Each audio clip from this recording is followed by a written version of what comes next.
दोस्तों, मानता है कि भगवान जगन्नाथ के रथ को खींचने से पापों का नाश होता है। इस रथ यात्रा के दौरान भगवान जगन्नाथ अपने भाई बलभद्र और बहन सुभद्रा के साथ रथ पर सवार होकर अपनी मौसी के घर यानी गुंडीचा मंदिर जाते हैं। जगन्नाथ अपने भाई बालभद्र और बहन सुभद्रा के साथ रथ यात्रा पर निकलने से पहले 14 दिनों का एकांतवास रखते हैं। इसके बाद शुक्ल पक्ष की द्वितीय तिथि को वे दर्शन देते हैं। भगवान जगन्नाथ अपनी इस रथ यात्रा पर निकलने से पहले अपने भाई बालभद्र और बहन सुभद्रा के साथ 14 दिनों का एकांतवास करते हैं। इसके बाद शुक्ल पक्ष की द्वितीय तिथि को वे भक्तों को दर्शन देते हैं और रथ यात्रा की शुरुआत होती है। यह परंपरा भक्तों के लिए अत्यंत महत्वपूर्ण मानी जाती है, जो आध्यात्मिक शांति और सुख समृद्धि का संदेश भी देती है। पुरी की जगन्नाथ यात्रा भारत की सबसे पवित्र धार्मिक यात्राओं में से एक है, जो हर साल आषाढ़ महीने की शुक्ल पक्ष की द्वितीय तिथि से शुरू होकर 10वीं तिथि तक चलती है। इस बार यह रथ यात्रा 27 जून से होकर 5 जुलाई को समाप्त होगी। लोगों का मानना है कि इस यात्रा में शामिल होना और भगवान जगन्नाथ के दर्शन करने से जीवन के सभी दुख और परेशानियां दूर हो जाती है और मृत्यु के बाद मोक्ष की प्राप्ति भी होती है।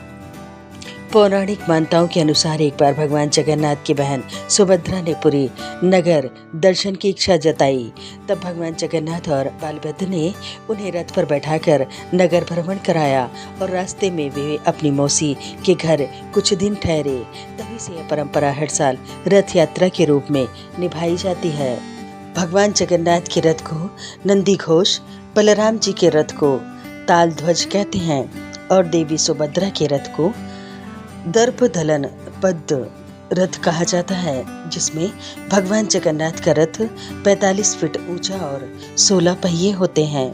बलराम जी का रथ 43 फीट ऊंचा 14 पहिए वाला होता है, जबकि देवी सुभद्रा का रथ 42 फीट ऊंचा और इनमें 12 पहिए होते हैं। यह विशेष रूप से ओडिशा, झारखंड, पश्चिम बंगाल और अन्य पूर्वी भारतीय राज्यों में होने वाली वार्षिक रथ यात्रा को संदर्भित भी करता है। विशेष रूप से उड़िया त्योहार, जिसमें एक रथ पर भगवान जगन्नाथ, विष्णु अवतार बलभद्र, उनके भाई सुभद्रा, उनकी बहन और सुदर्शन चक्र उनका हथियार के साथ एक सार्वजनिक जुलूस होता है। भगवान श्री कृष्ण के अवतार माने जाने वाले भगवान जगन्नाथ अपने बड़े भाई बलराम और अपनी बहन सुभद्रा के साथ हर साल रथ की सवारी करने निकलते हैं। जगन्नाथ की रथ यात्रा में शामिल होने का पुण्य 100 यज्ञों के बराबर माना जाता है। गुंडीचा मंदिर भगवान जगन्नाथ की मौसी गुंडीचा देवी को समर्पित है।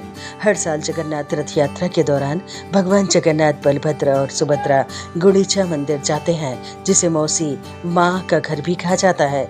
यह यात्रा भगवान के अपने मौसी के घर जाने की एक परंपरा है। गुंडीचा मंदिर में भगवान जगन्नाथ और उनके भाई बलभद्र और सुभद्रा 9 दिनों तक रहते हैं। यह मंदिर भगवान जगन्नाथ के मुख्य मंदिर से लगभग 3 किलोमीटर दूर पर स्थित है और यह जगन्नाथ रथ यात्रा पूरे भारतवर्ष में धूमधाम से बड़े हर्षोल्लास के साथ मनाया जाता है। अच्छा लगे तो कमेंट बॉक्स में जय जगन्नाथ लिखना ना भूलें।